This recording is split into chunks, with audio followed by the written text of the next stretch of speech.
கூடி சீர் உள்ள போ சொல்லிட்டால, நான் போய் செய்வேன் வேலையை. என் வேலை எனக்கு தெரியாது. நான் மந்திரக்காரன் தான். அப்ப சூன்யம் வைக்கிறதெல்லாம் கெட்டவங்களை தான் பாதிக்கும். ஆமா, ஏதாவது பண்ணி ஏமாத்தி இது போல பண்ணாக்கா நம்ம அந்த சூன்யம் வைக்கிறதவங்களை நம்ம ஏமாத்தி இருக்கலன்னா நமக்கு எந்த கெடுதலும் கிடையாது. நம்ம கிட்ட சும்மா அதுவும் சாமிதான் நம்ம மேல பொறாமப்பட்டு யாரோ சூன்யம் பண்ணாங்கன்னா அதெல்லாம் பழிக்காது. பொறாமப்பட்டு பண்ணவும் முடியாதுமா. நீ யாரையும் ஏமாத்திருக்கியா? சூனியம் வைக்கவும் தெரியும், எடுக்கவும் தெரியும்.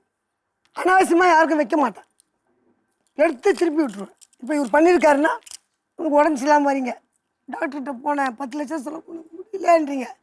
அப்போ என்னோட 3வது கண், என் கண்ணை கட்ட சொல்லுங்கள், 2 கண்ணையும் கட்டுங்க. ரூபா நோட் சொல்லுவேன், நீங்கள் எது வச்சுனாலும் காட்டிங்கன்னா சொல்லுவேன். இது தேடை. அது திறப்பீங்களா? இப்போ காட்டுறோம்மா. கண்ணை திறப்பாரா? காட்டுறோம்மா, இப்போ காட்டுறோம்மா. ஐயா சரி ராஜேஷ் எழுத்து வா. வாங்க, என்ன பயமுறுத்த கூடாது. நீங்க பயப்படுத்தாங்க பயப்படுத்தாங்கம்மா. நீ பாருமா, கட்சி போங்கடா.